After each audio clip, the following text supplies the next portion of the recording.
I'll never forget a conversation with my father, who was a missionary, evangelical missionary, who berated me at one point, said, you know, Tim, you can't just raise all these questions all the time. You've got to provide answers. You can't just leave them with questions. And I said, well, Dad, that's your calling. Your calling are answers. That's what the calling of Christ is all about. I'm an academic. My calling is to pose questions.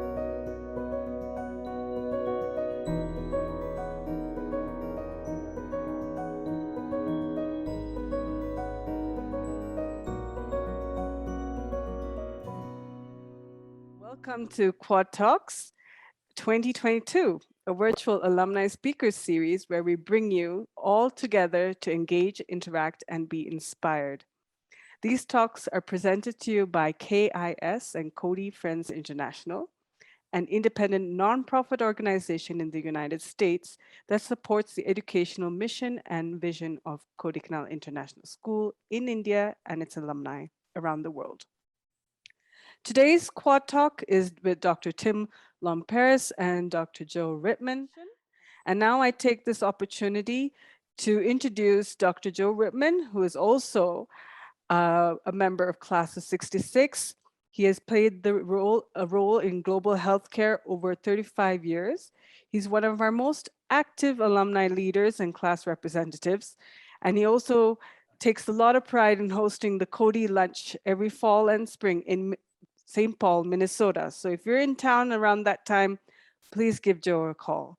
And today, Joe actually joins us from Istanbul, where his daughter Mira is welcoming their second grandchild, Patrick.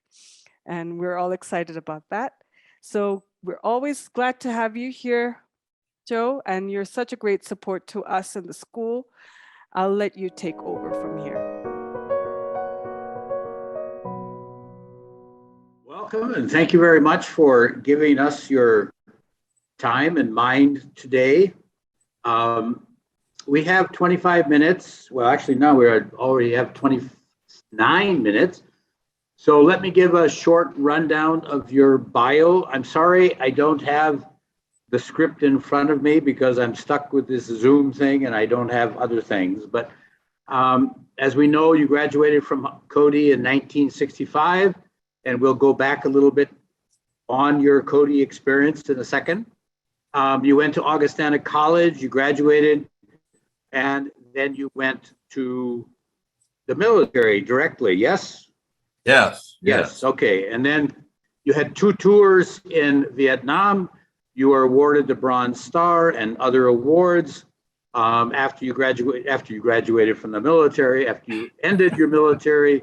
You moved on to your graduate studies. You did a master's at Duke, and then you went on and did a doctorate in political science at Duke.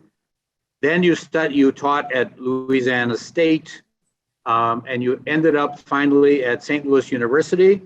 And today at 7 o'clock in about 30 minutes, you will deliver to us the Apex seminar that you got called The Politics of Future, and we will spend a little bit of time talking about that in anticipation of that. And when that is over in about 7:30, then Manjusha is going to handle all of the sort of open questions if people still are thinking about this. So we hope to stimulate you and the listeners to your exciting experience. What people probably don't know is that you have sort of several careers in your life. Besides your academic career, which was your main career, you are now a journalist. You are a potential filmmaker. You've actually authored or are in process of authoring some fiction or nonfiction. So you're a writer. So would you like to talk a little bit about those 4 or 5 career life options for you? Which one would you rather have done? If you have a choice, you can do it all over again. Well, as I retire, I've been retired now for 5 years, and I realized that there was a lot of other options for me to choose from. the reason why academics became my world was that, and this is not going to be the topic of this conversation, it can be another one, was that I served 2 tours in Vietnam, and it was the most complex, ambiguous, morally challenging, really agony of my life. And I really wanted to figure out, at least for myself, what the hell was going on there, what were really up. So I spent the bulk of my academic career really trying to figure it out, and it was a quest. I felt like I was a knight errant on a quest, and so I taught about that, and I wrote about that. So this course I'm going to talk to tonight, this morning, well, whatever time zone you're in, the politics of the future was like a huge sort of a retreat from that, a reprieve, and so it became a really great distraction from this larger quest of mine. And so I got a great deal of pleasure out of teaching about something where I'd never been before, and where I knew very little about. I mean, so it became much more of a common journey with students, because we were all pilgrims. None of us had been to the future. We were all trying to figure out what the best way to get there was. So it was a great sort of, as a way from a very particular, concentrated, scholarly, boring persona. This was a way to stretch my soul, stretch my soul, and with it bring students along on what I hope was an eye-opening, widening, broadening journey. So let's go back to your beginnings at Cody. Do you think that Cody's education offered you a adequate training for the future? I was going to say at the start of the talk, I think that Cody had a lot to do with my wanting to take this up. I mean, all of us, we lived in a bicultural world at Cody. It was very, I mean, we lived in this little American, when we were there in the 60s and 70s, it was a very American bubble, a very little European world. But we walked across Charing Cross into the Budge, and we were in India. We were right smack in India. And of course, in the plains, we lived in a very Indian world. And I found, especially when we all went back to the States to college, it was very difficult to bridge this rich experience that we had in Cody to people in Indiana and Illinois and Iowa, you know, and I felt that I felt that we, all of us that went to Cody, had a lot to give the world. We had a lot to share. We had and I thought it was incumbent on us to do that, because we could enlarge the horizons of people to include a different way of thinking. I think that was the big thing for us at Cody, is that certainly we grew up in Western homes, American homes, and in a Christian context for all of us, most of us anyway. And yet we lived in a Hindu world, in a Muslim world, but a Hindu world with a totally different view of the world. And it forced us to examine. I thought the education at Cody was outstanding. I mean, just outstanding. And some of the teachers that I vilified the most at the time, I now value highly. I feel guilty. So this is going to be my mea culpa. I used to kid Anna Franz all the time, the English teacher. We all sort of made jokes about her, but she was a good teacher. And a lot of my writing, she started me on a path to clear writing with all of these papers. I hated these papers that she constantly had us write like every week. Oh God, what a strain. And so I hated her, but now I love her. But anyway, so no, I thought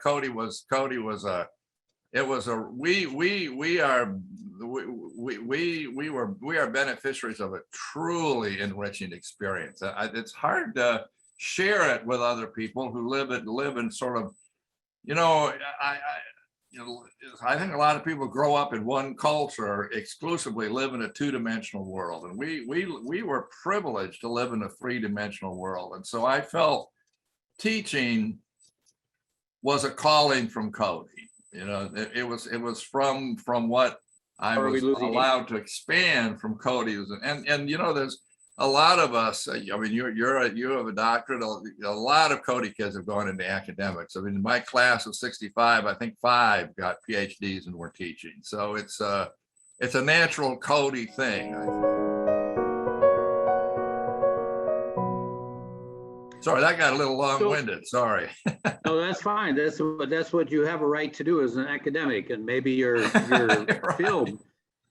But you haven't really talked a little bit about why you moved into the sort of more creative or contemporary kinds of opportunities of writing. I mean, okay, Anna France was a great writer. She taught you how to write. Do you think that's led you into be more creative? Because academics is not creative. It's problem solving, but it's not creative. How do you feel you're bridging into your creative side? Yeah, I've always there's one sort of transitional book that I wrote called Reading the Wind, which was I attended a conference of novelists, poets, and playwrights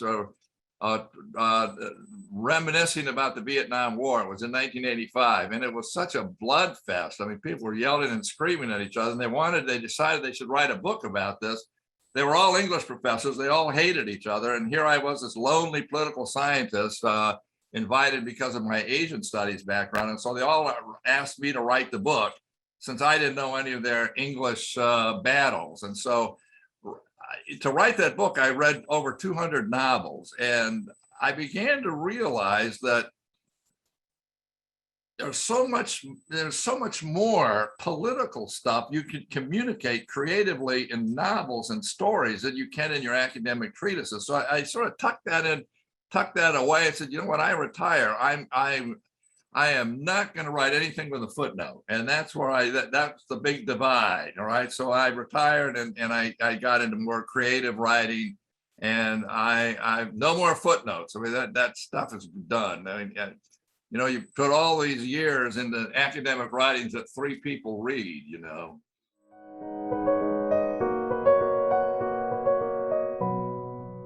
So let's go back to Cody and your Asian studies. You talked a little bit about this. It actually doesn't seem to come up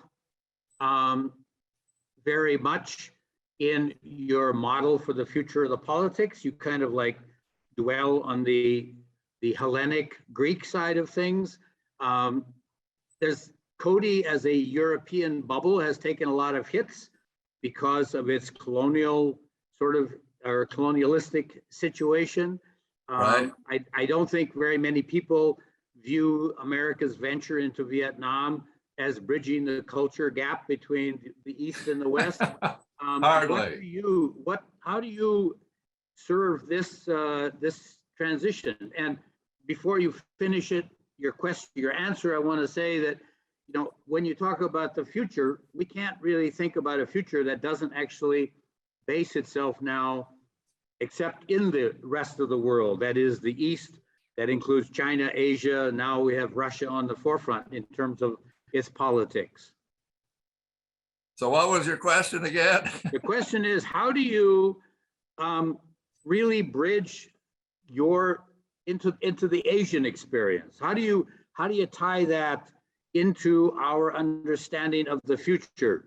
How should we look at Asia? How do we value it? How do we, you know, because it's just easier to drop it than to actually try to bridge to it or to incorporate it. Well, I tell you the way I handled that, because it bothered me throughout my academic career that I even though I taught Asian politics, I wasn't bringing the reality of Asia in the ways that I want. I developed a graduate seminar on the political thought of Asia. And I really spent a long time developing that course. I actually wrote a couple of articles about that. And it's the only graduate level course in the United States on the political thought of Asia. And I really, that was a really enriching experience for me. And of course that came, one of the things that had a profound effect is I did write a book on the political thought the influence of the Upanishads on Plato. In this book, I argued that Plato got almost all of his ideas actually from India, which irritated a lot of people. But what I remember, and where that book came from, and actually where this course came from, is that we used to putter Detman and Tag. Both Tag's gone now. And Ron John, we would ride to bike to Madras, where his father was at a seminary there. And we went to the Meenakshi Temple. I went there and there was priests there that would engage me in long religious debates, and and I got really entranced by Hinduism. I didn't convert, but I really loved Hinduism actually. And when I was in college, I was taking a critical thought course, and they came across Plato's Myth of the Cave, and it was like a Damascus Road experience for me. This is Hinduism. The myth of Plato's Myth of the Cave is Hinduism, and so I realized the grounding of even Western thought is actually in India. And so that's a Cody thing, in a way. I mean, we liked India, right? I mean, we lived there a long time. I loved India, and to come to the conclusion that much of Western thought is actually actually reading the Upanishads, and you realize that the intellectual sophistication of ancient India is matchless. Is utterly matchless. The Greeks have nothing on India, and so I guess it's my Cody background that moved me in that direction. I think if I'd grown up in Peoria, Illinois, I never would have drawn that conclusion about the myth of the cave.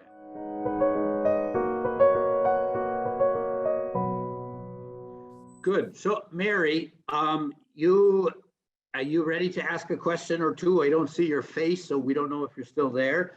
I can ask more questions, or if you want to jump in, you should take a chance now. Let's see. Well, I wanted to ask Tim, he received a Bronze Star for your service in Vietnam. Was there a particular action that you did to earn it? Oh, boy. Yes, there was. This is talk about dark things you don't want to admit. I worked in the targeting of B-52 bombing strikes. I worked in what was called air intelligence, and we received nominations for bombing strikes, and it was all quantitative. McNamara's War of Numbers, which I was very cynically contemptuous of, and so we would have to score these targets by this formula, which I hated. And so I finally convinced them to develop a more narrative analysis of targets that were directly related to military objectives and not to static targets. And so they felt that this transformed the effectiveness of B-52 bombing targets. Now, it wasn't just me. There was a couple of us that were, and we all got the Bronze Star for this. And so this is my first public admission of what I got a Bronze Star for. I'll have to tell you that I had and this is I think what happens in wartime is you develop, and survival becomes a prime reason. And I was working as an analyst, and it's a long story, but I got shoved over to be in air intelligence. I didn't want to do that, honestly.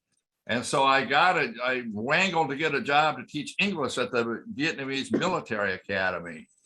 And my colonel found out about it, blew up, and hauled me into his office and said, "You don't go off and become a professor at a war." And so he said, I'm going to give you an assignment I know you don't like. You could go in air intelligence officers, or I'll tell you what you can do if you want to meet, because you say you want to meet Vietnamese people because you like Asians and you don't like killing them. And so let me tell you something. I'm going to assign you to alert patrol, long range reconnaissance patrols, which are essentially suicide missions. And so you choose. You either go to air intel. I said, well, I don't think I'd be very good at alert patrols. I can't read a compass. I don't know where I am in the middle of the night. So I chose survival. I chose survival, and in choosing survival, which was the wrong choice morally, but if I had chosen the other choice, I wouldn't be here making this presentation at all. I would be a great subject of worms. So I chose survival, and in choosing survival, ironically enough, I got a medal that I don't really appreciate that much. Wow, I wasn't expecting that, Tim. I wasn't expecting to be asked that. And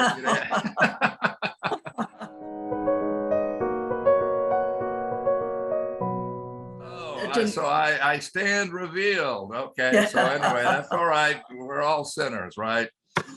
Yep. Just to make it a little bit lighter, tell us about the film that you may be maybe based on your story. Well, I did. I published a memoir of my 2 tours in Vietnam by the University Press of Kansas called The Vietnam War from the Rear Echelon. As I wrote it, I always thought this would make a good movie. And so it took me 8 years, but I wrote a script on the basis of this movie called the Only in Vietnam is the title of the script. And it won a Hollywood Film Festival Award as the best script in the historical biographical fiction area. So a movie producer in St. Louis that through a fraternity brother at Augustana who knew this guy, we got together, and he was doing a documentary on a cousin of his who had been a prisoner of war by Hanoi for 3 years. And so he, in exchange for, I was on that film as a sort of an because I was actually in Vietnam at the time of the Paris Peace Agreement and the time when his cousin was released. And so I was taking part in some of the on the ground negotiations. And so I was on that film a couple of times. And so so the deal is that if I helped him with his film, he would help market this script. And so this last fall, we made an agreement. I've given him 1.5 years. He has an agent in Hollywood. So he's shopping it around as a feature film, but I've also agreed to do a documentary with him based on the memoir. The documentary will at least do for sure. Randy Jacobs is a fraternity brother who runs his own ad agency.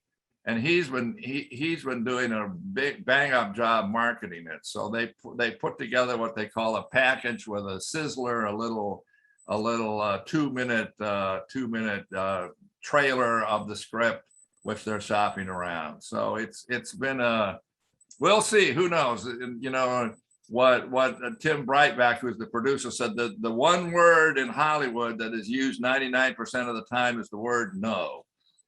So there's a long road ahead, but at least we're on the road. I mean, that's at least, so who knows? And then I also I've written a novel, a children's novel called 3 Lives of Kamala. I made the story up for my kids to explain what a Hindu world view is like translated into a story. So this is a story about a mother and a son who go through 3 lives. So it's a story based on reincarnation. And I've had some English professors at UT help me. I'm on the 5th revision of it now. So it's been fun. It's been fun. And I've enjoyed it a lot more than my academic writing by a country mile.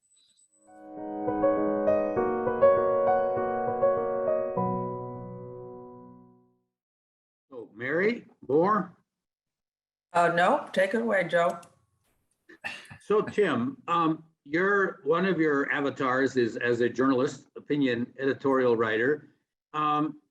You seem to have a very strong moral sense of the collective good or what's good for everybody, but you're writing at a time when we talk about the great American divide, when it seems like politics is all about winning rather than for the common good. How do you actually think your future is going to address this?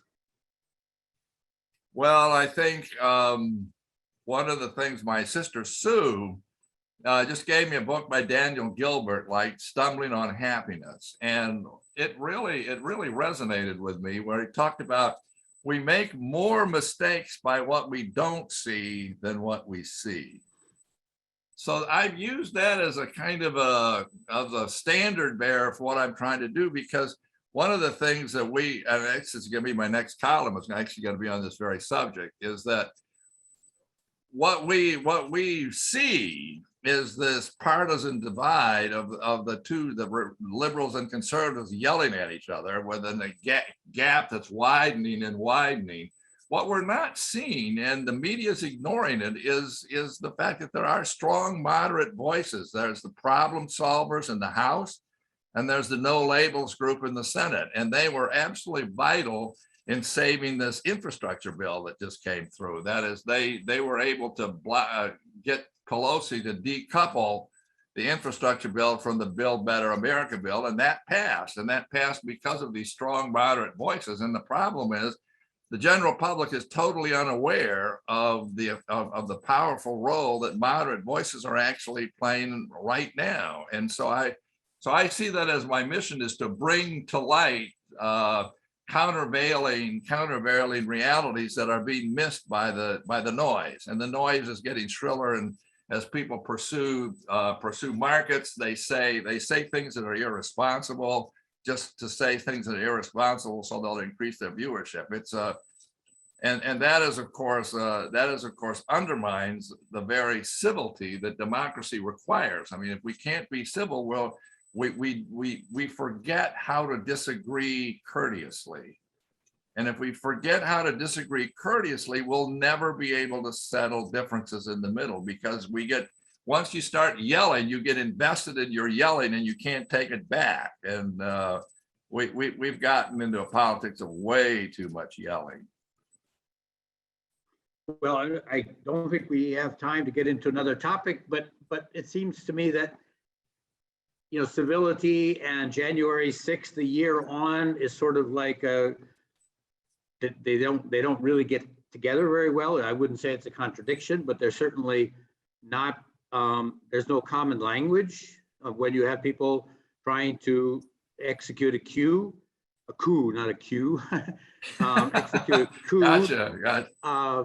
And it's sort of like, how do you this is why I think it's nice to talk about the middle. I think it's nice to talk about civility, but, I think that we're also talking about the end of a democracy. We're talking about huge challenges. And I still go back to my initial questions about our ability to get along with China and Russia, which have a very different sort of value system and history. And I'm not sure that we have found through our education, the way to bridge to that. So I guess I will just let it be there. And I appreciate your efforts and your desire to see a better future. You've got 3 minutes before you can start your future, or you can go ahead and start it if you have no further comments. But thank you very much for taking on our questions. And I hope they were at least helpful to others in terms of understanding your career and your contributions to the world. Thank you.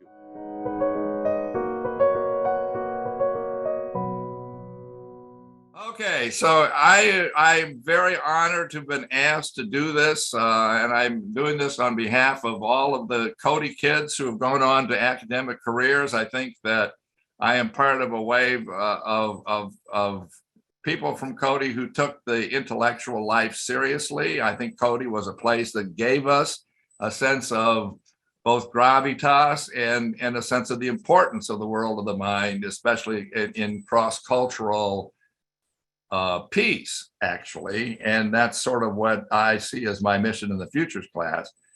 So what I'm going to do is talk a little bit about the world of 1980, which is what the setting of the class that began, the origins of the course itself and where I taught it, and then the objectives.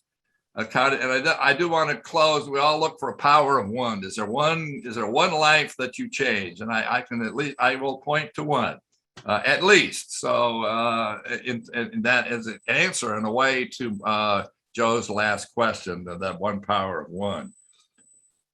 So 1980 was the year that I hit the job market after getting my PhD, and I got a job at Louisiana State University. And at the time, these were dark times. In some sense, I would say they were even darker than the day that we live in now. This was a day, a song was "We're on the Eve of Destruction," one of the great folk songs of the era. It was the age of, we had lost the war in Vietnam. The military was deteriorating into drugs, racial strife, and we had double quadrupling, and we had the oil shock of 72, and then prices were quadrupled, and then they were quadrupled again in 78, which caused rampant inflation. In 1980, inflation was 14%. I mean, it's only 7% now. My wife and I bought a home with a cheap mortgage rate of 11%. Everyone was afraid of hyperinflation. And so when times are good, nobody cares about the future. You just go with the flow into the promised land. When things are falling apart, all of a sudden the future becomes something that has to be figured out, has to be dressed. And so in 1980, with a real fear that 14% inflation rate was going to trigger hyperinflation, and images of Weimar Germany, Latin American republics. I mean, once hyperinflation takes place, the society basically falls apart. I mean, so the big question was the U.S. going to fall apart? And so there were, in 1980, there were like 400 courses of political science courses on the future. University of Maryland actually put together a whole major on the subject. So our department chair got a bug that we needed to have that course in Baton Rouge in Louisiana. So nobody wanted to do it. There's no literature, political literature on the future, really. There were some courses, and so nobody would do it. And so my first year there in December, of course, the new semester starts in January, the chairman calls me in and says, "Tim, I can't get anybody to teach this future course. You're the new kid on the block. So congratulations, you get to teach a course on the future in the spring." That's in 3 weeks. I said, "Listen, I didn't study this in graduate school. I didn't study this in college. I didn't even study this in high school. I can't even put my mind around a course on the future." And he said, "Well, here are a couple of books you can." So I literally made the course up as I went along. I handed out a weekly syllabus. Talk about the kids had high anxiety levels. "What are you doing giving us a syllabus every week? When is the midterm? What's we got to do in the final? What are we supposed to read a month from now?" I said, "I have no idea." I said, we are on a journey together. You tell me what you want. So I'm not saying it was a terribly successful experience the first time around, but I began to get caught up in this course, because one of the things that I really felt is that I didn't think that undergraduate students cared a whit for all of the disciplinary debates of all the academic disciplines. They had questions they wanted to pursue, and they didn't care what discipline they pursued it in. And so, well, let me put together a course that crosses all disciplines and deals with the questions that people want to deal. So I did that with the objective of creating this kind of cross-disciplinary deal. I ended up having a diet of I taught 14 courses in my career all told, but 4 of them were sort of key. Every year I taught 2 undergraduate courses and 2 graduate courses. My undergraduate courses was the Introduction to International Politics, and the other one was the Politics of Asia. Those are my 2 introductory undergraduate courses, and my graduate seminars was on asymmetric warfare and the lessons of Vietnam. I'd been to Vietnam. This was my area of scholarly expertise, and so that was my legitimate course. And then my other one was this Politics of the Future. That was a place I'd never been to before, for which I had no experience. I taught it at several different institutions, and it was interesting that the students were very different at these schools. So I started off teaching this course at Louisiana State University. And then I went to Duke for 3 years, and then I was at Duke for 11 years and taught it there for 11 years. And then I was at the West Point and taught it there. That was an interesting experience. I taught at West Point for 2 years, and then at Louisiana State University for 20. I also tried it at different levels, and it worked out best as a senior seminar. In fact, at SLU, St. Louis University, they were trying to put together a series of capstone seminars that would summarize, that would bring together the whole undergraduate educational experience. Mine was the only course that got accepted as a capstone seminar. The others were just too disciplinarily laden to really count as an integrative course. I also taught it in Duke's Masters of Liberal Studies program, and my paper became the sort of the common paper for that master's program. As a graduate seminar, it didn't work quite as well, because by this time graduate students are all into the theories and literatures of political science, and they have much more focused interests in the political science. The future was too broad for them. I also tried it as a freshman seminar, and that really didn't work. The kids were not ready for the range of intellectual readings they really needed to have in other courses. So I dropped that quickly. So it worked as a seminar for seniors. And what I really meant it to be, as in the course description, I concluded with this italic paragraph. The net effect of this course should make the future a comfortable place for you to be. When all is said and done, the primary purpose is for you to reflect on your entire education and clarify the values that have served as its foundation. Individually, the assessment should occasion a discovery of your own values, a clear articulation and defense of them, and a commitment to them in the future, both in your life and in their enhancement in society. In other words, what I really was trying to achieve for the students was to have them come up with a life credo that they could arm themselves with as they walked out of the gates of the ivory towers. So the course itself, I've got plenty of time. I really start the course, which because I take this broad view of politics. I always have. Aristotle and the academy, our modern academy, is just a replication of Aristotle's writings. I mean, all the disciplines come from Aristotle. And for politics, he said the question of politics was simply to answer this question, well, not simply, but to answer this question: in what does the good life consist? That's in what does the good life consist?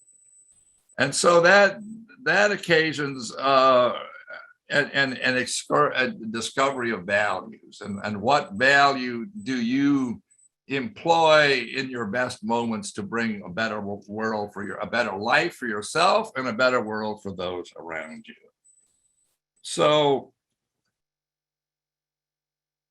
I required them to come up with a vision of the future that was achievable. So this was not a utopian course. This was a course that you had to be able to persuade your fellows around you that this was achievable. And so it was a process that required bargaining, negotiating, deal making, compromise. In other words, all of those bundle of things is really politics. Politics at its best and at its worst. Negotiating for getting more of what you can get with negotiating with others. So this is not utopia. It was real world. So I start from the premise that we're not ants, all right? We don't live by instinct. What makes us human communities is that we make choices, and these choices is what builds our futures. And so we can either be reactive and instinctive and just go with flows and just meander along and let other people make our decisions, or we can be more self-conscious about this and make choices based on values and purposes. And I start with the premise that we are at a unique period now for creating the future. I mean, there's been three major, what the future is called, singularities, the moments where the whole condition of the human family changes in fundamental ways, requiring a revisioning of life and developing new values to ground that. So the first one was the agricultural revolution of 10,000 BC, where the human family actually rooted itself in territory. So politics became rooted in territory as opposed to nomadic wanderings, and all of that, the territorial state and empire and cities all developed out of that singularity. The other one was the Industrial Revolution of the late 18th century, where sources of energy and power transferred from organic animals and humans to mechanical sources of energy, unleashing all sorts of economic and political power. And we're at that third juncture right now where the explosion of knowledge in so many different areas, the capabilities that knowledge has married up with technology and sciences, we're on the verge of a whole new explosion of the human condition. We have robotics, we have computers, we have the space age, we have moving. We are about to spread our solar seed, our human seed throughout the solar system. So it's an incumbent period where choices need to be made. So in this course, I try to develop what I call critical anticipation. So where are things heading? Where can we shape how they're heading? And that requires what the course tries to develop is this sense of critical anticipation to create a cadre of what I call future leaders who will be, John Lomperis says he's an architect, people who will be the architects of sorting out all of what this means: driverless cars, artificial intelligence, the whole gamut of capabilities that boggle the mind. I mean, computers, even what we're doing right now, Zoom calls. We're never supposed to be able to inhabit different. We could only be in one place at a time. Well, I'm actually in Maryville, Tennessee, but I'm in each one of your living rooms as well. Who could ever imagine that? So we develop a set of critical anticipation through what we call in the course analogous reasoning. And that is, much of the future is going to be determined by past patterns. That is, we continue patterns that go deep in the future. So a lot of studying the future goes to anticipate what's happening in the future, is to see how things were done before, what are relevant analogies for what we face today. So Gerhard O'Neill wrote a book called The High Front, just as an example of analogous reasoning. He wrote a book in 1976 called The High Frontier, in which he was a NASA scientist making a huge case for the population of what he called Lagrangia sites, these artificial cities that would be built at the 5 Lagrangia points between Earth and the moon, where the gravity cancels out, so you're energy free, and you put together these huge edifices. And he articulated a plan to have 11 billion people living in these Lagrangia points. And so he called it the high frontier. And so, using the analogy of the new world. And so we spent one of the last classes we spent looking at Lagrangia points, and also the population of Mars. Now, when I first started this course, they all thought I was crazy in the 1980s, right? In the 2010s, the last time I taught it, I said, how many of you would be willing to go to Mars? Everybody. How many of you would really actually live in Mars? And a third of the class said they would, because I told them, look, you may not be, this is kids 2010, 2011, 14 till I retired. Listen, you may not be going to Mars, but you are going to squire the liftoff generation. Your children will go to Mars. Your grandchildren, Joe, may go to Mars. And so, how do we anticipate that? So it's exciting. I mean, it's exciting to think, and it's exciting to be in a position where you develop, where you have the skills where you can think this through, which is what I try, what I try to do in this class.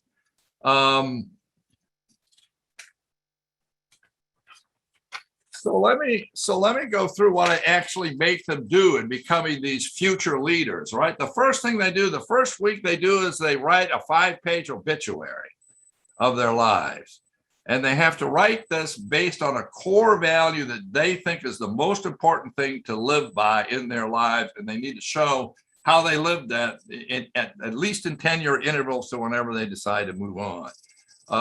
Interesting. So I've done a lot of comparing obituaries over the years, and it's been very interesting to see these differences. One of the interesting things is that over 30 years, right? Women always plan to live on average 5 years longer than men. I mean, I never found a class where the men outlived the women. It was always at least a 5-year gap in terms of how long they thought they would live. The other thing is the life expectancies went way up. So when I started this course in the 80s, men were 75, women were 85. Last time I taught this course from 2010 to 2014, the average age was like 125 for men and 135 for women. And a lot of people, all right, were intending to live 150, 160 years. So so teaching this course is mind-boggling to see how your students are changing over the years. And so the second thing they have to do is they had to analyze 2 novels. I wanted to get their political scientists are very analytical, rational, lawyer type people.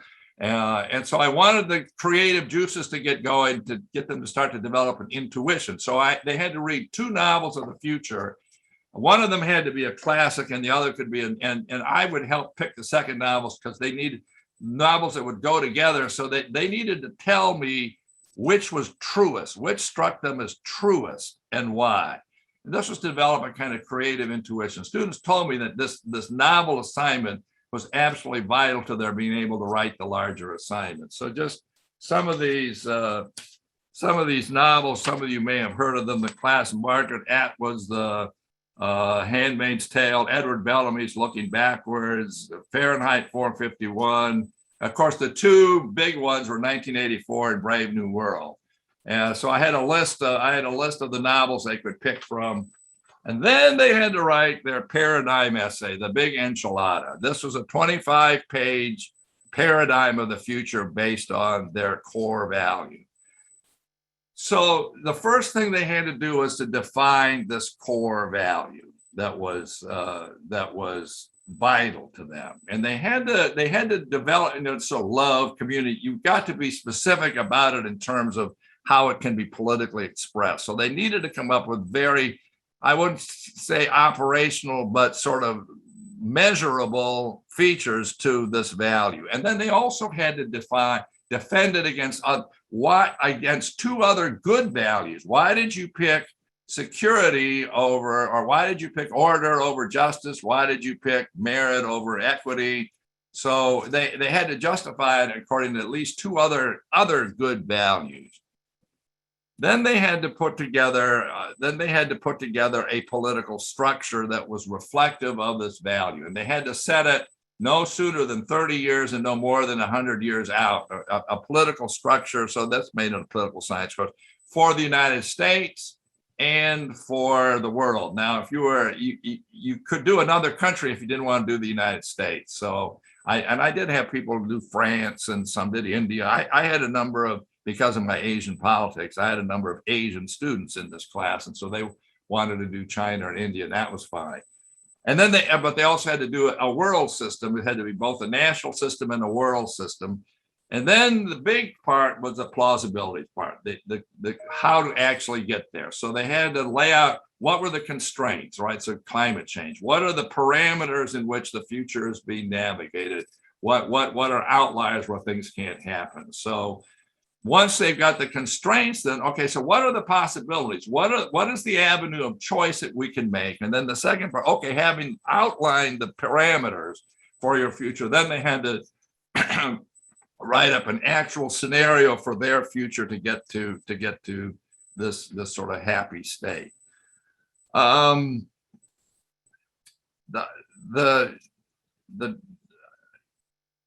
This was a course that was very labor intensive. So professors, you're supposed to have 2 hours of office hours a week. When I taught this future course, I had people in my office all day long. I mean, they were so stressed out. Never had to do anything like this. I don't want to expose my values. They're personal. As well, you can make them general. And what was really, so okay, here's a really underlying purpose. And so I am a committed intellectual. I try to be a committed Christian. I mean, that's my dual persona. At Duke, veritas, that is truth, was acknowledged to be a part of eruditio et religio. Well, all eruditio was all over the place, right? The critical thinking and all of that. But it was sort of verboten to actually bring religion into the classroom, especially if you're not teaching religion or philosophy.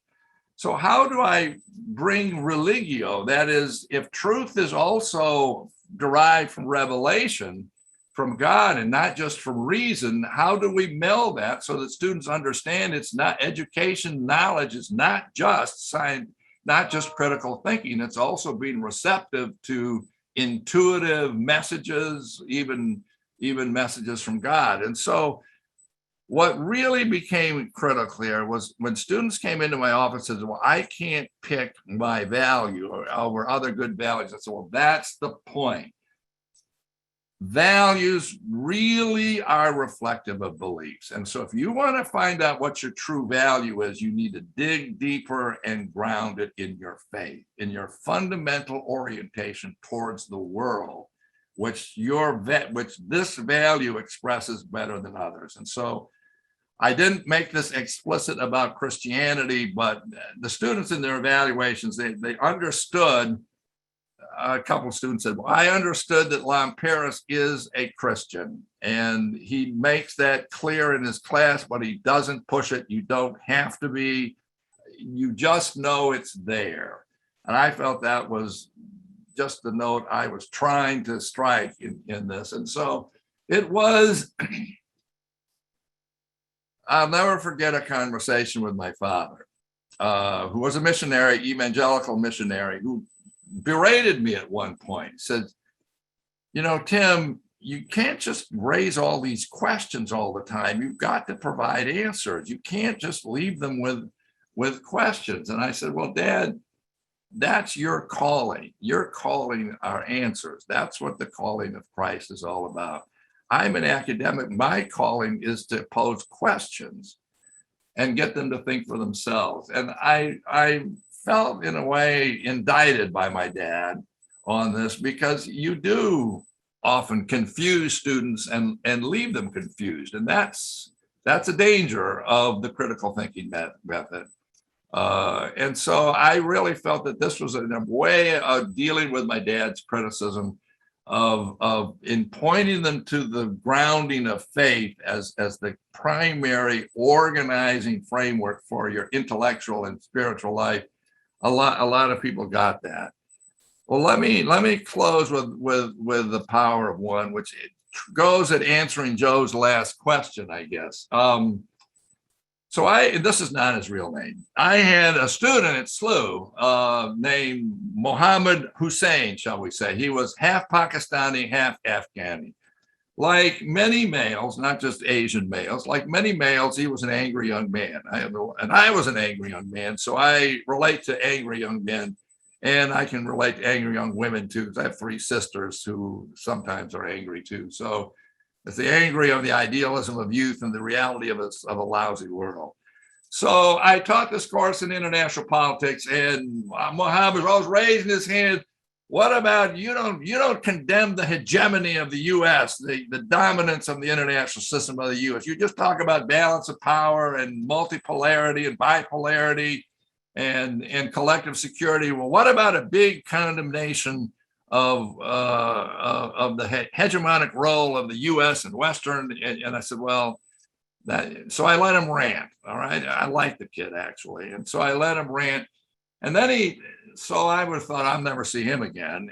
But he took my politics of Asia class. And then he said, wait a minute here. The Brits raped our culture, raped our women, destroyed our economy. And you're talking about the benefits of Anglo-Saxon law and common law, and as if the British Empire actually did some good. You disgust me. He actually said that once. You disgust me. And I said, well, thank you very much. I guess I'm getting to you somehow. So to my surprise / horror, he took my politics of the future class, and halfway through the course, he's still, oh, you're just such a white Anglo-Saxon male. And so finally we got to values. We had 3 classes on values, and all of a sudden he got quiet. And I could tell there was a lot going on in this kid. He looked at me and he looked at his students, and I mean, we were having some pretty fierce discussions. And I was stunned by his silence. And in the other courses, he would continue to give me a hard time by coming into my office. This was not a shy kid. And he stopped coming to my office, and then it was time to turn the paper in, and he didn't turn it in. He was late. Now, a lot of the kids are late with this. This is an agony, and they have all sorts of life-altering. Grandmothers die like flies in my class. So he finally came into my office and presented the paper. So this paper is late, Dr. Lomperis. Let me explain why. I wrote my first paper on justice, and I talked about philosophical values and instrumental values. And I said, and my instrumental value for justice was revenge. And the more I wrote this future, the more I realized you talked about beliefs. And I realized that my justice formula and revenge means modicum again that was based on hate. And you know what? You can't build a future on hate. So he turned in a future based on love. It moved me to tears. It was really very good. And in the end, he came into my office later. You know, Dr. Lomperis, you know where I may have been headed. I said, yeah, I was a little worried where he may have been headed. But when you talked about values, I have converted to Sufi Islam. I am a Sufi. Now, those of you who don't know Islam, Sufism is the sect of Islam grounded in love.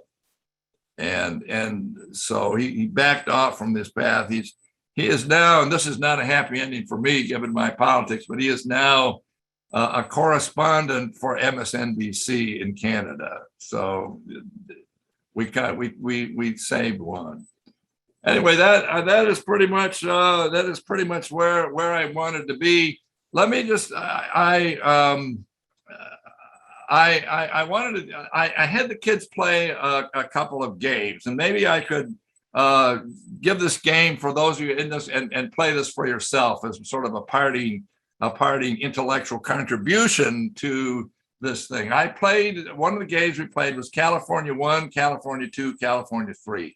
In the 1970s, Nixon distributed a bunch of community development grants, block grants for communities to improve their communities. So we had them imagine they were in St. Louis, in Cody, in Istanbul, and just do California 1, which is where would St. Louis be 30 years from now if you did absolutely nothing? We just did continued politics the way things are going now, just for 30 years out.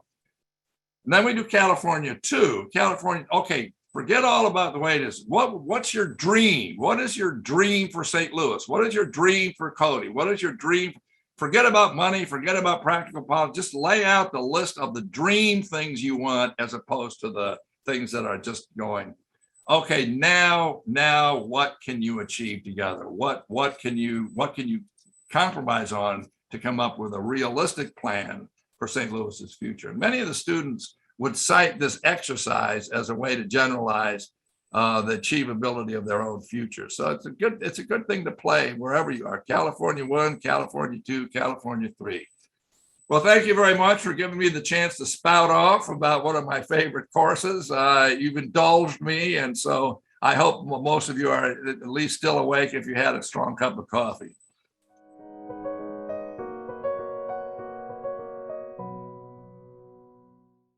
Thank you, Tim. I'm assuming this is now time for Q&A. We will we'll be starting to promoting everyone into a panelist mode so that you can ask your questions directly. But to start off, I will ask you a question, Tim. I know that most of your, your entire class is about value-based system, but I had this at the beginning of this entire, programming this entire thing. at the back of my head, we live in a world where technology now predicts a lot. Yeah. And the ability to predict has changed the scene of politics. What is your opinion about that? And how do you see, uh, how is it going to affect, or how have you seen it affect politics, the ability to predict using technology? Well, yeah. One of the things I think one of the things that we have done increasingly is predicting weather. The ability to predict weather is a real function of technology. And most, the more certainty, I guess the benefit is the more certainty you have, the more you're able to develop adaptations. What's hard to do is to get hit by surprises. And yet, one of the things I think we need to be wary of is to understand there are still limits to technology. And so we need to be careful. Like, there's been a tendency, I believe in the science. So there's been a tendency to turn science into a god. And COVID has shown us that we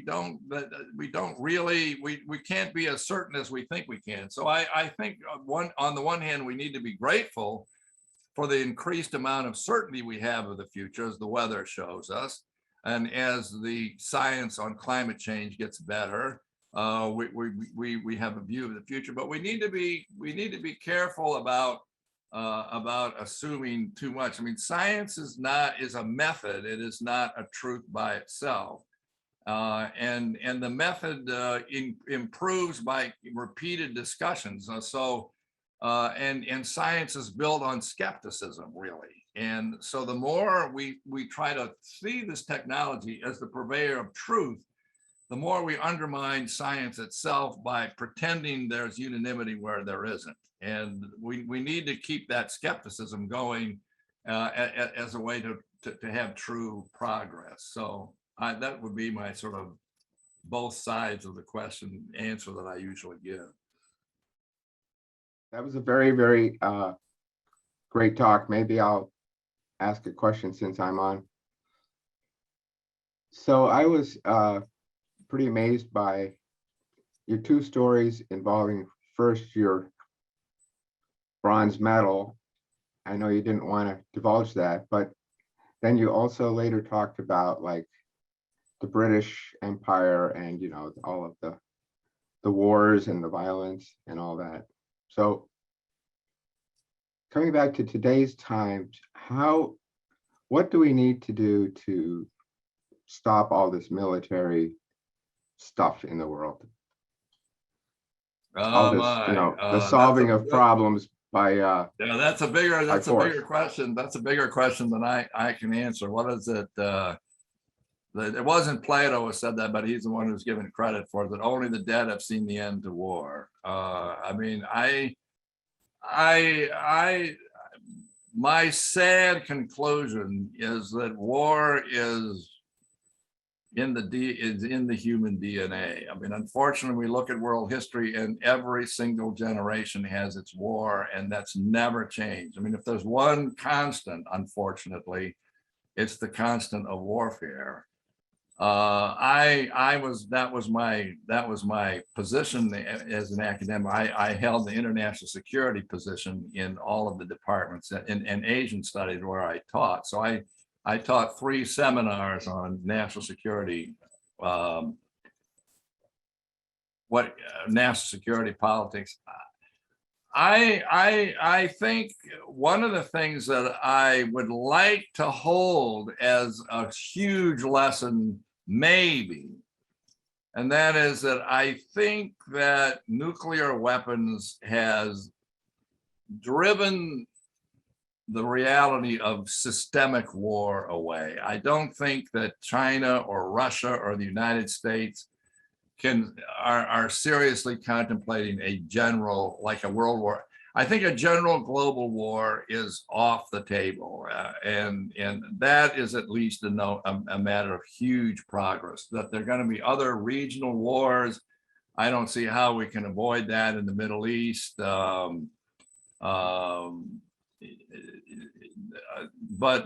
if we can be, if we have reached a point where the destructiveness of general wars are so mind-numbing and so civilization boggling, I mean, I spent a lot of time studying the Cold War, and the U.S.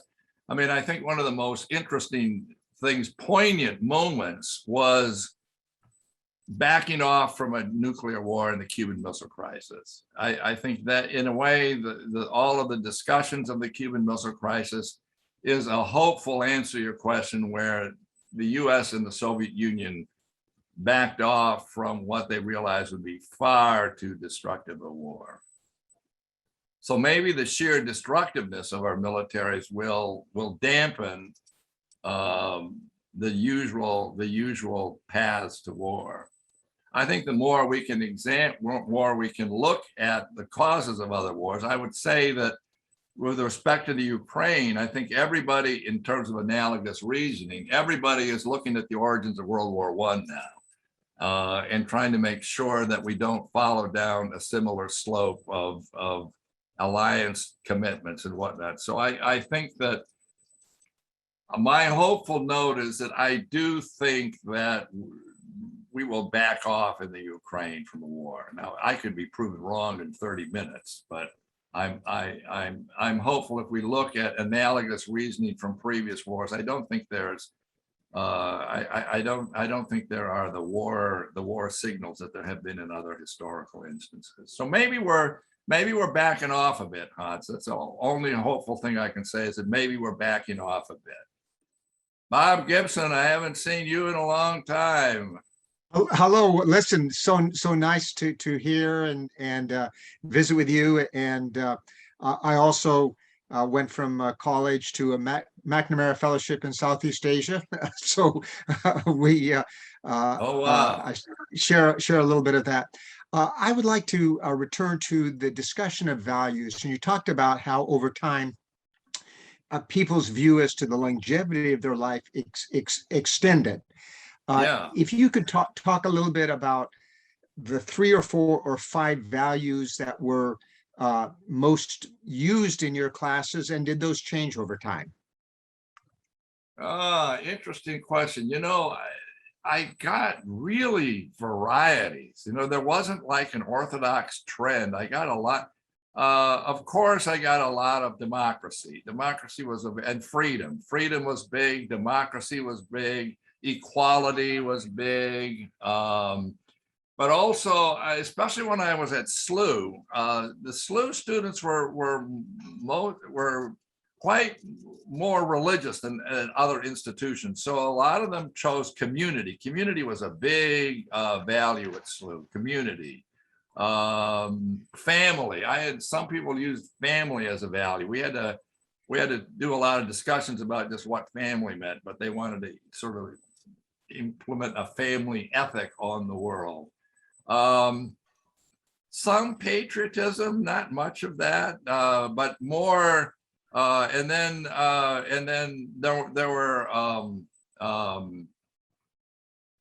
there were some explicit religious values, salvation. So I got very different students in the different. I mentioned briefly, I got very different students in the different schools that I taught. Louisiana, the students were not very ambitious. You know, they did not see life outside of the state of Louisiana. I mean, when I left Louisiana, the students came in our office. How could you leave? I mean, how could you leave Louisiana? I didn't tell them it wasn't hard, but whereas my Duke students, I mean, they were president of the world, they were president of the Intergalactic Fellowship, they were Secretary of State, they were House Speaker. Man, these people were on a fast track to the top. So it varied. Actually, Barbara Pickard. Oh, Hayes. right. So yeah, graduate of 69. But my main question in terms of politics of the future, of course, is related to prayer and how or what is your response to how difficult it is when members of the family, as well as your church, are on opposite political spectrums, and things like January 6th happens and you go to church and you really can't even say anything about it? How do we, I don't know, it's like God is sitting up there going, okay, all right, so how do we handle this to bring us all into peace and harmony? Well, that's very interesting because I teach an adult Sunday school class and we were dealing with this very same thing. And it's what I did, what in terms of trying to answer your question, we're not going to change minds over these various divides that we have. But what we can do is at least understand where they're coming from. And so I've taught a class about the concept of the paradigm, where I try to explain that we all make our own facts based on our values. So what's really important is our values. Your values determine our facts. And so if we're gonna sit and argue with somebody with facts, all you'll do is total animosity and total breakdown. So forget about what their stance on gay marriage or not, their stance on the filibuster or not, but so they're not going to change. Don't address people at that level, because it'll just deteriorate into at least walking away and never talking. So it's more to probe another person's values. So what is the value that this position of yours is fulfilling?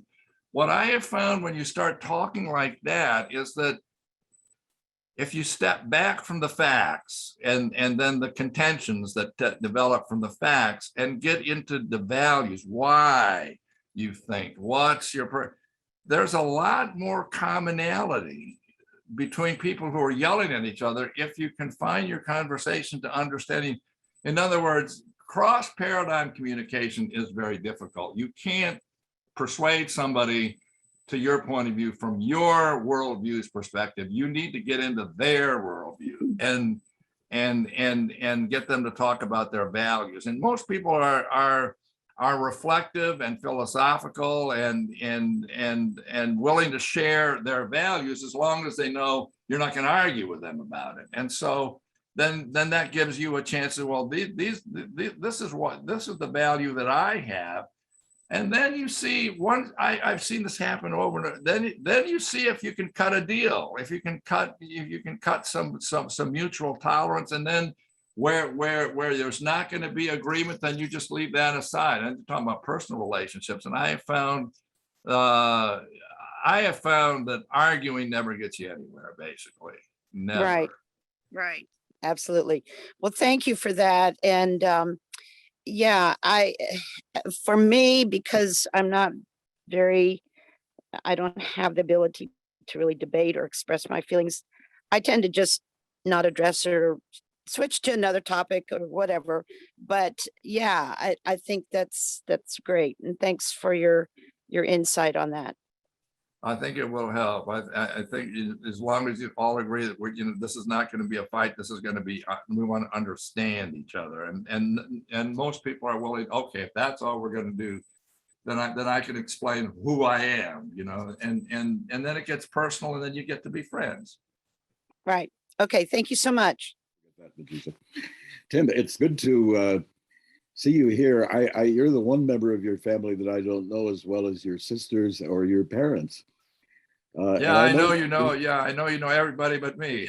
I do. You're the last one. But what I wanted to come back to is this wonderful reference to your dad, whom I knew, by the way, and I knew your mother too very well.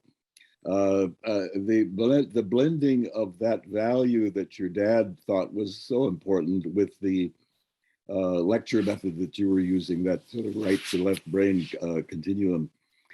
I think that's such an important thing as a teacher to realize that there is a connection there. I'm not sure I had a question or just a comment about how valuable that is. One thing I wanted to be impressed with what you said is waiting for your student Mohammed to come to you the third time before there was a shift in realization of the importance of values to both of you. And I think that waiting it's so inspiring to hear you talk about that connection, and also the lack of insistence that you apparently practice in your teaching, simply allowing those values that you reflect to become clear to your students. It may not happen immediately, I think, and that's it. I just wanted to. Oh, and by the way, your sister Anne, who happens to be here too, you were talking about English. When I came to Cody in 1966, I think it was, I was hired as an English teacher, but I had no preparation in English. I was simply a musician.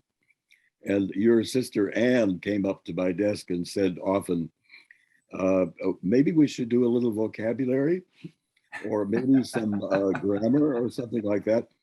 And I have always respected the whole Lomperis family for everything, but you've all been such wonderful friends besides besides teachers as well. I don't have a question. Thank you. And I want to now say hi to my sister Ann and Sue, who are here this morning. Hi, girls. Good to see you both. Anyway, thank you very much. Well, thanks for those comments, and thanks for the memory of my mom and dad. I appreciate that. If you wouldn't mind, I'd just like to respond to what you said, Bob. There's a realization that I gained at Cody that questioning was good. And I'm sorry that it didn't happen until my senior year. And that was because you were one of my teachers, and whoever was Pastor Dewey, in the RE classes, the religious ed class that we had to take every year, he encouraged us to question. And my jaw just dropped open. It was okay to question. And in your class, you taught it was good to question. And I remember John Meinson having all these great questions. And I thought, what happened to me that I didn't think about questioning? And I will always credit you and Pastor Dewey with encouraging questioning. And that was part of my intellectual growth. So I am grateful. Can you elaborate on how your conversations with the temple priest at Madurai linked to the classical Greek philosophy? Oh, well, yeah, good. Well, so I was a high school kid at the time, right? And so a Cody kid. And I remember, these priests were very, very talkative, and very, so I had what is particularly I remember, and it is in my novel, The Three Lives of Kamala. This priest explained reincarnation to me. I mean, it took him about an hour. I can't believe he had all this time, but that was the one Hindu belief as a high school. So what? And so I had it explained to me very lucidly, and it was as I was doing my research on my book on Hinduism. The conversations with those priests were in my mind the whole time I was writing that book. I mean, it was very formative. And so I was very, in India, you go on a train ride in the United States, you're not supposed to talk about politics or religion. You go on a train ride in India in the third class compartment, and everybody talks about with you are politics and religion. I mean, I remember long seminars on the third wheel, a third class compartment on the way to Cody from Guntur with, various people wanting to, if you're an American, you're an American, and then, well, what do you think about this? So I love the animated political and religious discussions that are so quick to occur in India and so likely never to occur in the United States. Okay, can you hear me now? Can you hear me now? Okay. Yeah, I can hear you now fine. Yes, you assigned your students this wonderful task of delineating their core value. So have you done, I imagine you have taken this course for yourself. What is your core value? What would you say your highest value is? Yeah, my highest value is honesty. I have not, it's a value that I fall very far short of all the time, but it's my pole star. I mean, it's my pole star. And as a pole star, it's a very hard one to live up to. But that's, so that's why I admitted what I got my medal for. I could have made up something, but that wasn't any, in the words of an unknown politician of ours, that was an inconvenient truth. So how does that translate into a future vision, a vision of the future? Well, for honesty, for me, the form of government that most requires people to justify their views. They have to, it's a competitive political environment, and we have a media, we have investigative sources, we have people to ferret out truth, we have people dishing out Pinocchios. I mean, if you get caught in a scandal, the best thing to do is just come clean. In other words, honesty is in a democracy, honesty is at least the best policy. I'm not sure that honesty is the best policy in other political systems. And so despite the gloom and doom over our system, I still hold a fundamental faith in our system, because I do believe we live in a system, thanks to ambitious lawyers, investigators, prosecutors, that most of the truth eventually comes out and that's kind of the motif of a democracy, as opposed to a dictatorship or authoritarian systems where honesty is the last value in a way. So it is my belief in honesty that also sustains my belief in democracy. Thank you. Yeah. Ruth Meinzen writes, Meinzen Dick now writes, how does that belief in honesty and investigative reporting fit with your point about not being able to talk about facts with people from different paradigms? Well, an interesting question. Well, the way I would respond to that is, I think true honesty, really getting to know, I mean, part of the value of honesty is having totally honest mutual relationships with other humans. And I think honesty is the core to a good, loving relationship with another human being. And so in terms of facts, so if you want to have a loving relationship with someone with whom you disagree, or have different orientations toward the world, the last thing you want to do is to contest their facts, but talk about, there's nothing dishonest about changing the conversation, grounding it deeper into a discussion of values, where you understand what their values are, accept their values, and then you tell them your value. And I think what you get, if you're honest about why you think the way you think, 90% of other people are going to be sympathetic with it, even if they don't necessarily agree. And so if you're totally honest about where you're coming from, I think you can have a much better, deeper relationship than, and I think, the kind of the superficial world of facts. I mean, and much of our politics is yelling and screaming, because it's still pretty superficial. We haven't really grounded yet in really getting, the two parties, they need to have dinner together a lot more, have poetry readings,